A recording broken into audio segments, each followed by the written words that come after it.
অভিনন্দন এবং শুভেচ্ছা। প্রতি সপ্তাহের ন্যায় তোমাদের সাথে আমাদের সপ্তাহে একবার করে দেখা হয়, তারই ধারাবাহিকতা আজকে আমি আমার চতুর্থ ক্লাস অনলাইন যুক্তিবিদ্যা। আজকে আমি তোমাদের দ্বিতীয় চ্যাপ্টার যুক্তিবিদ্যার প্রায়োগিক দিক অর্থাৎ প্র্যাকটিক্যাল সাইড অফ লজিক যাকে বলে সেই বিষয়টি তোমাদেরকে পড়াবো। আগের দিনে প্রথম অধ্যায়ে 2 দিন ক্লাস নিয়েছিলাম। যুক্তিবিদ্যার প্রায়োগিক দিক এই সাবজেক্টটি হচ্ছে প্র্যাকটিক্যাল সাইড অফ লজিক অর্থাৎ অ্যাপ্লিকেশন অফ লজিক।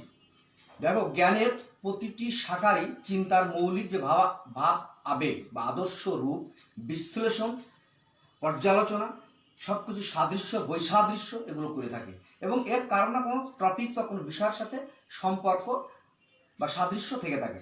এই জন্য যুক্তিবিদ্যার প্রায়োগিক দিক অর্থাৎ কোন কোন বিষয়ের সাথে যুক্তিবিদ্যার কি কি সম্পর্ক, আর সম্পর্ক হতে গেলে তার সাদৃশ্য থাকে বৈসাদৃশ্য থাকে। এটা চিন্তার একটি মৌলিক নিয়ম। যেমন আমরা লজিকের সংজ্ঞা বলেছিলাম যে লজিক হচ্ছে ভাষায় প্রকাশিত চিন্তার বিজ্ঞান, অর্থাৎ ভাষা দিয়ে চিন্তা করতে হয়। এই চিন্তাটি জ্ঞানের একটি মৌলিক শাখা, অর্থাৎ চিন্তার মাধ্যমে জ্ঞান পরিস্ফুটিত হয়। জ্ঞানের যে অংশ সে অংশগুলো জ্ঞান দুই প্রকার আমি বলছিলাম, প্রত্যক্ষ জ্ঞান এবং পরোক্ষ জ্ঞান। আমরা বাস্তবে যে জ্ঞান অর্জন করি এবং যেটা আমরা পড়ে বা দেখে, আর আমাদের যে বিভিন্ন মাধ্যমে জ্ঞান অর্জন হয় সেটাকে বলা হয় প্রত্যক্ষ জ্ঞান, এই পরোক্ষ জ্ঞান। আর প্রত্যক্ষ জ্ঞান হচ্ছে আমি স্বাভাবিক যে জ্ঞান অর্জন করি। যুক্তিবিদ্যা দর্শনের একটি শাখা, অর্থাৎ দর্শন একটি প্রাথমিক শাখা। এই দর্শন শব্দটি হচ্ছে তোমরা যখন উচ্চ মাধ্যমিক পর্যায়ে পরীক্ষা শেষ করে স্নাতক পর্যায়ে যাওয়া তখন এই সাবজেক্টের নাম ফিলোসফি, PHILOSOPHY। এই ফিলোসফি শব্দের অর্থ হলো দর্শন। মানে দেখা, সহজ কথা হলো দেখা। দেখা, দর্শন শব্দের অর্থ দেখা। ফিলোসফি শব্দটি চিন্তার যে মৌলিক দর্শন একটি প্রাথমিক শাখা, দর্শনের একটি প্রাথমিক শাখা হচ্ছে যুক্তিবিদ্যা। দেখো, যুক্তিবিদ্যার সাথে বিভিন্ন জ্ঞানের যে সম্পর্ক, নৈতিক সম্পর্ক থাকে অর্থাৎ নীতিগতভাবে যে সম্পর্ক থাকে, সেখানে নীতিবিজ্ঞানের সাথে দর্শন যুক্তিবিদ্যার সম্পর্ক। ফিলোসফি অর্থাৎ দর্শনের সাথে যুক্তিবিদ্যার একটি সম্পর্ক। যুক্তিবিদ্যার সাথে কম্পিউটার বিজ্ঞানের একটি সম্পর্ক। এবং বিভিন্ন টপিকস বা বিভিন্ন বিষয়ের সাথে যে সম্পর্কগুলো থাকে সেই সম্পর্কের জন্য এই যুক্তিবিদ্যা প্রায়োগিক দিক, অর্থাৎ কোন কোন ক্ষেত্রে এটা অ্যাপ্লিকেশন অফ লজিক, অর্থাৎ কোন কোন ক্ষেত্রে যুক্তিবিদ্যা প্রয়োগ করা যায় এবং বাস্তব ক্ষেত্রে এর প্রয়োজনীয়তা কতটুকু, এই বিষয়গুলি নিয়ে এই যুক্তিবিদ্যার প্রায়োগিক দিক অর্থাৎ দ্বিতীয় অধ্যায় তোমাদের যে আলোচনার বিষয়, সেই আলোচনার বিষয় আছে যে এখানে লজিকটা কি কি বিষয়ের সাথে সাদৃশ্য বা বৈসাদৃশ্য, জ্ঞানের যে মৌলিক নিয়ম অর্থাৎ যে জ্ঞানের যে মৌলিক নিয়ম, সেই মৌলিক নিয়মের সাথে কি কি বিষয় থাকে। এখানে কয়েকটি বিষয়ের সাথে তোমাদের মিল আছে, যেমন যুক্তিবিদ্যা ও দর্শন, যুক্তিবিদ্যা ও নীতিবিদ্যা, যুক্তিবিদ্যা ও কম্পিউটার বিজ্ঞান, কম্পিউটার বিজ্ঞান, যুক্তিবিদ্যা ও নন্দন তত্ত্ব। এই সাবজেক্ট এই বিষয়টি তোমাদের একদম নতুন, অর্থাৎ অ্যাস্থেটিক্স বলে। এই নন্দন তত্ত্বকে অ্যাস্থেটিক বলে, অর্থাৎ সৌন্দর্য বিজ্ঞান বলে। তারপরে লাস্টে আসে যুক্তিবিদ্যা বাস্তব ক্ষেত্রে কি প্রয়োগ, অর্থাৎ যুক্তিবিজ্ঞান বাস্তব জীবনে প্রয়োগ, যুক্তিবিজ্ঞান বাস্তব জীবনে প্রয়োগ। এই টপিকস এই মোটামুটি এই চ্যাপ্টার মূল আলোচ্য বিষয়। এই বিষয়গুলো আলোচনা করলে লজিকের এই দ্বিতীয় চ্যাপ্টারটি তোমাদের মোটামুটি হবে। তাহলে দেখো যে নৈতিক দিক থেকে আমরা যখন নীতিগতভাবে কোনো জিনিসের ভালো মন্দ আচার আচরণ এগুলো আলোচনা করি, যেহেতু লজিকের কাজটা হচ্ছে সত্যর দিকে অগ্রসর হওয়া, সত্য সুন্দর এইসব বিষয়গুলো নিয়ে আলোচনা করে। এই জন্য যুক্তিবিদ্যার নীতিবিদ্যার একটি সম্পর্ক আছে। দেখো, নীতিবিদ্যার হচ্ছে ইথিক্স যে শব্দটি, তাহলে তোমাদের আমি প্রথম থেকে বলি যে যুক্তিবিদ্যার সাথে যে দর্শনের যে সম্পর্ক, যুক্তিবিদ্যা হচ্ছে ভাষায় প্রকাশিত চিন্তার বিজ্ঞান, আর এই দর্শন শব্দটি হচ্ছে ফিলোসফি কথা, অর্থাৎ ফিলোসফি শব্দের অর্থ হলো ফিলোস এবং সোপিয়া, PHILOS, ফিলোস প্লাস সোপিয়া, SOPHIA। আমি তাদের ভেঙে দিলাম যে সোপিয়া শব্দের অর্থ হলো জ্ঞান, আর ফিলোস শব্দের অনুরাগ, অনুরাগ অর্থাৎ এই অনুরাগ শব্দ অর্থ লাভিং, অর্থাৎ ভালোবাসা, জ্ঞানের প্রতি যে অনুরাগ। জীবন এবং জগৎ সম্পর্কে মানুষের যে অদম্য কৌতূহল, এই কৌতূহল জীবন জগতের সম্পর্কে যে সুশৃঙ্খল ধারণা, সেই ধারণাটাকে হচ্ছে দর্শন বলা হয়। অর্থাৎ জীবন এবং জগৎ সম্পর্কে যে সুশৃঙ্খল আলোচনা বা পর্যালোচনা সেটাই। আর এই ধারণাটাকেই দাঁড় করায় এর প্রাথমিক স্তর হচ্ছে যুক্তিবিদ্যা। অর্থাৎ একটি দার্শনিক তত্ত্ব কতটুকু গ্রহণযোগ্য সেটা নির্ভর করে তার যুক্তির উপরে। অর্থাৎ যুক্তি দিয়ে সেই জিনিসটাকে বোঝাতে হয়। আবার সেই দার্শনিক তত্ত্বকে যখন খণ্ডন করতে হয়, অর্থাৎ তার যে মতামতকে যদি ভুল প্রমাণিত করতে হয় কোনো দার্শনিক তত্ত্বকে, তাহলে সেটাও আবার যুক্তির মাধ্যমে করতে হয়। তাহলে যুক্তি হচ্ছে প্রধান ভিত্তি বা প্রধান আদর্শ।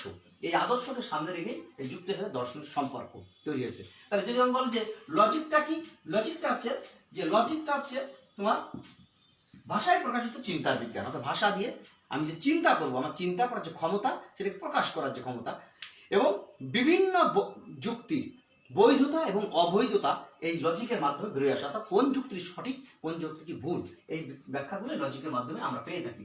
আর পাশাপাশি দর্শন শব্দটি হচ্ছে জীবন এবং জগৎ সম্পর্কে যে সুশৃঙ্খল ধারণা বা জানার যে কৌতূহল, সেটাকে ফিলোসফি বলে। এই ফিলোসফি একটা ইংলিশ সংজ্ঞা আছে যে philosophy is nothing but searching a black cat in a dark room where there is no cat at all. অর্থাৎ আমরা এই খুঁজতে যে, অর্থাৎ জীবন জগৎ সম্পর্কে খুঁজতে যে সব কিছুকে আমরা পেয়ে থাকি, সব কিছুই আমাদের অজানা থাকে, সেগুলোকে আমরা একটার পর একটা করে ধারাবাহিকভাবে পেয়ে থাকি। এই জন্য জীবন জগৎ সম্পর্কে যে জানার যে কৌতূহল, অর্থাৎ যে সুশৃঙ্খল যে ধারণা, সেই ধারণাকে দর্শন বলা হয়। তাহলে যুক্তিবিদ্যার সাথে দর্শনের কতকগুলো বিষয়ে মিল আছে। যেমন এক নম্বর বলা হয় যে উভয় সত্যর দিকে অগ্রসর হয়। অর্থাৎ ফিলোসফিক্যাল যে তত্ত্ব বা যে আলোচনা, যে তাত্ত্বিক আলোচনাগুলো, সেই আলোচনাগুলো সবসময় লজিকের ভাষায় যদি বলি তাহলে সবসময় সত্যকে আবিষ্কার করার চেষ্টা করে। আর যুক্তিবিদ্যার প্রথম কাজ হচ্ছে সত্যকে আবিষ্কার করা।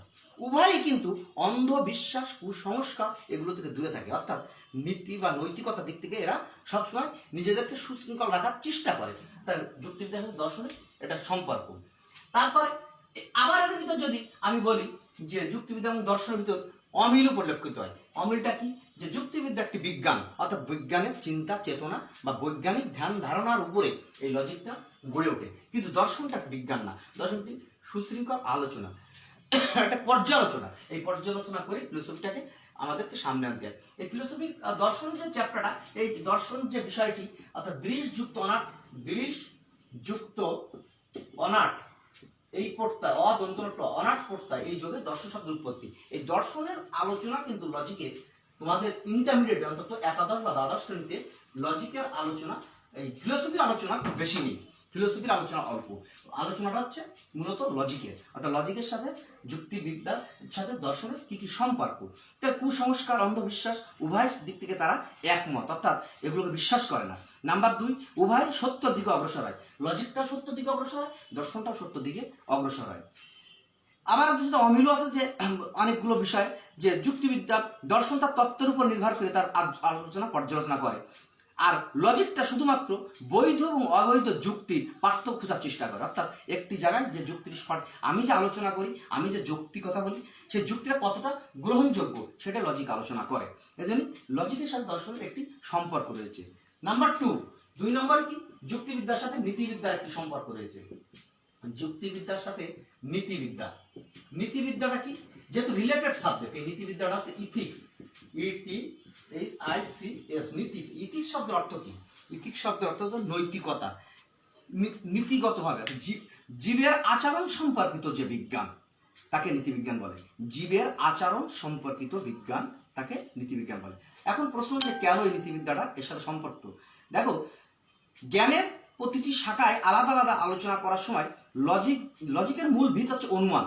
এই অনুমান মাধ্যমে, অর্থাৎ আমি জানা জিনিস মতো অজানা জিনিসকে জানার যে প্রক্রিয়া, সেই প্রক্রিয়াটাকে অনুমান বলে। এই অনুমানের উপর ভিত্তি করে আমি লজিকটাকে সামনের দিকে যখন অগ্রসর হই, তখন আমার লজিকের ভিতরে, আমার যৌক্তিক চিন্তা চেতনার ভিতরে সঠিক বাস্তবতা, বিজ্ঞান ভিত্তিক চিন্তা চেতনা আসে, আর সেই চিন্তা চেতনা সত্যতার দাবি করে। এই কারণে সত্যতার দাবি করার কারণে এই ইথিক্স শব্দটি, অর্থাৎ এখন একটি লোক বা একটি বিষয় যদি নৈতিক দিক থেকে অবক্ষয় হয়, অর্থাৎ নীতিগত দিক থেকে যদি অবক্ষয় হয়, তাহলে তো সত্য সুন্দরের কাছে যাওয়া যায় না। এদের নৈতিকতা, অর্থাৎ নীতিবিজ্ঞান হচ্ছে জীবের আচরণ সম্পর্ক বিজ্ঞান, অর্থাৎ ভালো মন্দ বোঝার যে ক্ষমতা, সেটাকে নীতিবিজ্ঞান বলে। এর জন্য নীতিবিজ্ঞানের সাথেও যুক্তিবিদ্যার একটি সম্পর্ক আছে। যেমন এখানে একটা কথা আছে ব্যবসায় নীতিবিদ্যা। এই ব্যবসায় নীতিবিদ্যাটা কি? ব্যবসায় নীতিবিদ্যা অর্থাৎ আর্থসামাজিক প্রেক্ষাপটে, রাজনৈতিক বলো, সামাজিক বলো, যে ক্ষেত্রে বলো, ব্যবসা ক্ষেত্রে বলো, মানুষ যদি সৎ হয়, আদর্শ হয়, তবে তার প্রোগ্রেস অর্থাৎ ব্যবসা বা যে কোনো অর্থনৈতিক কর্মকাণ্ডে তো প্রোগ্রেস হয়, অর্থাৎ উন্নতি সাধন করে। তাহলে উন্নতি সাধন করতে গেলেই প্রথম কাজ আছে নৈতিক চরিত্রের থেকে নৈতিক চরিত্র ভালো করতে হবে, অর্থাৎ নীতিগতভাবে আমাকে সৎ আদর্শবান হতে হবে। তাহলে আদর্শবান হতে বা না পারলে এই ব্যবসা ক্ষেত্রে বা অর্থনৈতিক কর্মকাণ্ডে সেখানে সফলতা আনা যায় না। যদি ব্যবসায় নীতিবিদ্যা অর্থাৎ নীতিবিদ্যা মানুষের আচার আচরণ ভালো মন্দ করতে হবে, যেটা সর্বক্ষেত্রে। আর লজিকটাও তাই বলেছে, যুক্তিবিদ্যা সত্যের দাবিদার, সত্যের অবসর। তাই নৈতিক দিক থেকে যুক্তিবাসীদের দর্শনের যুক্তিবিদ্যার সাথে নীতিবিদ্যার একটি সম্পর্ক রয়েছে, অর্থাৎ নীতিগতভাবে তারা উভয় সত্যতার দাবি করে, উভয় বাস্তবসম্মত জ্ঞান দান করে। আর নীতিবিদ্যাও কিন্তু একটি মানদণ্ডের উপরে নির্ভর করে। কোন মানদণ্ড? ভালো বা মন্দ, এই মানদণ্ডের উপরে তার নৈতিক বিচার করে, অর্থাৎ কোন কাজ ভালো, কোন কাজ খারাপ, উচিত অনুচিত, এইগুলো জীবের অর্থাৎ মানুষের কোনটা উচিত বা কোনটা অনুচিত, এই কাজগুলো মানদণ্ডের উপরে নীতিবিদ্যা আলোচনা করে। লজিকও তার একটি মানদণ্ড আছে, অর্থাৎ কোন মানদণ্ডের উপর নির্ভর করে সে তার যৌক্তিক আলোচনা, কোন লজিকটা অর্থাৎ কোন বিষয়টি সঠিক এবং কোন বিষয়টি ভুল সেটা ব্যাখ্যা করতে পারে। অর্থাৎ উভয়ের কাজ হচ্ছে সত্যর দিকে অগ্রসর হওয়া, সত্য সুন্দর এইসব বিষয়গুলোর দিকে অগ্রসর হওয়া। যেমন নীতিবিদ্যার সাথে যুক্তিবিদ্যার যে সম্পর্ক, যুক্তিবিদ্যার সাথে দর্শনের যে সম্পর্ক, এই সব সম্পর্কগুলোই কিন্তু তার পর্যালোচনা আলোচনা করে তারপর তার সিদ্ধান্ত স্থাপন করার চেষ্টা করে, অর্থাৎ উভয়ই একটি সত্য সুন্দর আদর্শের আলোকে হয়। সেই জন্য এই প্রায়োগিক দিক অর্থাৎ প্র্যাকটিক্যাল সাইড অফ লজিক, অর্থাৎ যে বিষয়গুলি প্র্যাকটিক্যাল ভাবে বা আলোচনা করে বের করা যায় তাকে এই প্রায়োগিক দিক বলে। অর্থাৎ আমি আমার অ্যাপ্লিকেশনাল লজিক অর্থাৎ কোন কোন বিষয়টা আলোচনা করবো, তার নীতিবিদ্যার সাথে লজিকের সম্পর্ক রয়েছে, ফিলোসফির সাথে লজিকের সম্পর্ক রয়েছে, কম্পিউটার বিজ্ঞানের সাথে সম্পর্ক রয়েছে। যেমন কম্পিউটার বিজ্ঞানের সাথে সম্পর্ক আছে, যেমন লজিকে আমরা বিভিন্ন রকম, একটু পরে আমরা জানতে পারবো, বিভিন্ন রকম প্রতীক ব্যবহার করি। এই প্রতীকের মাধ্যম দিয়ে গ্রাহক প্রতীক, শব্দ প্রতীক, গ্রাহক অর্থাৎ একটি যুক্তিবিদ্যা বড় হয়ে গেল, সেটাকে আমরা লেখার জন্য পি, কিউ, আর এই জাতীয় সিম্বল ব্যবহার করি, অর্থাৎ প্রতীক ব্যবহার করি। দেখো কম্পিউটার বিজ্ঞানটাও ঠিক তাই, অর্থাৎ একটি প্রতীকের মাধ্যমে সে তার ব্যাখ্যাটা দেওয়ার চেষ্টা করে, অর্থাৎ ব্যাখ্যা করে তার সিদ্ধান্ত স্থাপন করে। এও ঠিক তাই। তাহলে এই প্রত্যেকটা বিষয়ের সাথে একটি সম্পর্ক, এই সম্পর্কগুলো আমি তোমাদেরকে একটু বিশ্লেষণ করে আগামী ক্লাসে দেখা দেবো যে কোন কোন বিষয়ের সাথে কোন কোন ভাবে সম্পর্কিত বা কিভাবে। আর লাস্টে যেটা বলেছে যে বাস্তব জীবনে, এই বাস্তব জীবনের প্রয়োগটা কোথায়। দেখো, মানুষ যদি সৎ হয়, মানুষ যদি আদর্শ হয়, মানুষ যদি সত্য সুন্দরের পূজারী হয়, তবে তার জীবনযাত্রা কিন্তু নির্ভর করে ভালো হয় তার ওই আদর্শতার উপরে। অর্থাৎ আদর্শগতভাবে মানুষ কখনোই নৈতিক দিকে মানুষ খারাপ হতে চায় না, মানুষ সবসময় ভালো দিক থাকতে চায়। এই যুক্তিবিদ্যার যে প্রায়োগিক দিক, এই দিকটা, এই বিষয়টি বা এই চ্যাপ্টারটিতে এমন কোনো বিষয় নেই বা এমন কোনো আলোচনা বেশি নাই যে সেগুলো তোমাদের বুঝতে বা জানতে কষ্ট হবে, শুধু রিডিং পড়তে হবে। আমি তো বললাম যে লজিকটা হচ্ছে চিন্তার মৌলিক বিষয়, আর এই মৌলিক বিষয়টি হচ্ছে জ্ঞানের বিভিন্ন শাখার পর্যালোচনা করে, শৃঙ্খলা আলোচনা করে, ব্যাখ্যা করে, তারপরে তার সিদ্ধান্ত স্থাপন করে। আর ঠিক এই যার যার সাথে তার সম্পর্ক, যেসব টপিক্সের উপর যুক্তি আছে, দর্শনের একটি সম্পর্ক। দর্শনটা হচ্ছে জীবন জগতের একটি জীবন জগৎ সম্পর্কে জানার যে কৌতূহল, সেটা হচ্ছে দর্শন অর্থাৎ ফিলোসফি। এই লজিকটা, এই ফিলোসফিটা সাথে লজিকের সম্পর্ক আছে, উভয় সত্যতা দাবি করে, উভয় জ্ঞানের প্রতি অনুরাগ। এই যে জ্ঞানের প্রতি ভালোবাসা, এটা যে দর্শন হচ্ছে জ্ঞানের প্রতি অনুরাগ বা জ্ঞানের প্রতি যে ভালোবাসা। তেমনি নীতিবিদ্যার সাথে যুক্তিবিদ্যার একটি সম্পর্ক রয়েছে, যে নৈতিক দিক থেকে একটি মানুষ আচরণ সব দিক থেকে যদি সে ভালো হয়, তাহলে তার নীতিগতভাবে সে অনেক সময় সুশৃঙ্খল থাকে। আর লজিকটাও নৈতিক দিক থেকে আলোচনা করার চেষ্টা করে, অর্থাৎ সৎ জিনিস এবং সত্য জিনিসকে বের করার চেষ্টা করে। যেমন এখানে আর একটা টপিক আছে, আমি তোমাদের একটু দেখাচ্ছি যে যুক্তিবিদ্যার সাথে নন্দন তত্ত্ব একটি, এই সাবজেক্টটি তোমাদের একেবারে এই কথাটি নতুন, অ্যাস্থেটিক্স। এই অ্যাস্থেটিক্স কথাটি আছে, অ্যাস্থেটিক্স শব্দের অর্থ হচ্ছে সৌন্দর্য বিজ্ঞান। যা কিছু সুন্দর, দেখো একই জায়গায় অনেক রকম জিনিস যদি তোমার সামনে পড়ে, নিশ্চয়ই আমরা যারা মানুষ অর্থাৎ সৃষ্টির সেরা জীব মানুষ যারা, এই মানুষরা সত্য এই সুন্দর জিনিসটাকে গ্রহণ করার চেষ্টা করি। এই সুন্দর জিনিসটা হচ্ছে সৌন্দর্য বিজ্ঞান। অর্থাৎ নন্দন তত্ত্ব সব কথার অর্থ হচ্ছে, অ্যাস্থেটিক্স কথার অর্থ হচ্ছে যা কিছু ভালো, সৌন্দর্য, সত্য সুন্দরের পূজারী, অর্থাৎ সত্য এবং সুন্দর, এবং এই সত্য সুন্দরের মাধ্যমে আমাদের মঙ্গল কামনা হয়। এই মঙ্গল কথাটা এখান থেকে আসে, সত্য এবং সুন্দর, সত্য, সুন্দর, এর থেকে আমাদের এই মঙ্গল কথাটি আসে। এই জন্য অ্যাস্থেটিক্স অর্থাৎ ন্যূনতম যুক্তিবিদ্যার একটি সম্পর্ক আছে। আর তারপর লাস্ট আছে যেটা বাস্তব ক্ষেত্রে প্রয়োগ। যুক্তিবিদ্যাটা বাস্তব ক্ষেত্রে প্রয়োগ আছে। একটি যুক্তি তুমি দিলে সেই যুক্তিটা কতটা গ্রহণযোগ্য, কতটা তোমার কাছে বিবেচিত, এটা বোঝার জন্য লজিকটা পড়তে হয়, অর্থাৎ যুক্তি দিতে হয়। শুধু মন গড়া যুক্তি দিলে যুক্তিবিজ্ঞানের লজিকের মূল ব্যাখ্যাটা আসে না। তাই বাস্তব জীবনে ভুল পথ থেকে সরে আসার জন্য আমরা লজিক পড়তে পারি, অর্থাৎ ভুল বা যে যে জিনিসটা আমার সমাজে ক্ষতি হয় বা আমার পারিবারিকভাবে ক্ষতি হয়, অর্থনৈতিক সামাজিক রাজনৈতিকভাবে ক্ষতি হয়, সেই জিনিসটাকে আমি বেরোয় আসি। অর্থাৎ মানুষ সঠিক জ্ঞানে জ্ঞানান্বিত করা যে প্রক্রিয়া, সেই প্রক্রিয়াটা কিন্তু লজিকের মাধ্যমেই আমরা পেয়ে থাকি। তাই বাস্তব জীবনে প্রয়োগের ক্ষেত্রে আছে জ্ঞানের একটি ব্যায়াম, অর্থাৎ জ্ঞানকে বহিঃপ্রকাশ করার যে ক্ষমতা, এটা লজিকের মাধ্যমে আমাদের প্রকাশিত হয়।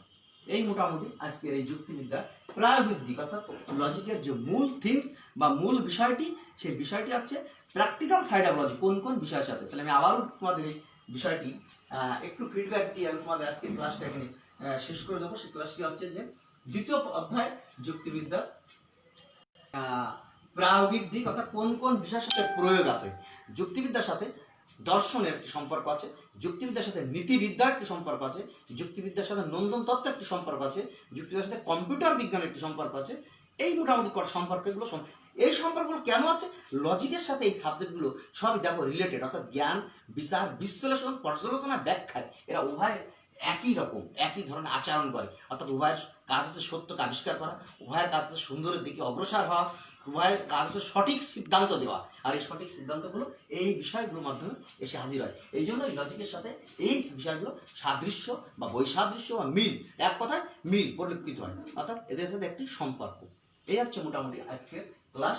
তাহলে আজকের ক্লাসটি এই পর্যন্ত থাক। দ্বিতীয় অধ্যায় আগামী দিনে আমি তোমাদের তৃতীয় অধ্যায় পদ, যেটা সবচেয়ে যুক্তিবিদ্যার গুরুত্বপূর্ণ অধ্যায়, এখান থেকে সূত্র টার্ম, টার্ম, এই তৃতীয় অধ্যায় পদের ব্যাখ্যা থেকে পড়াবো।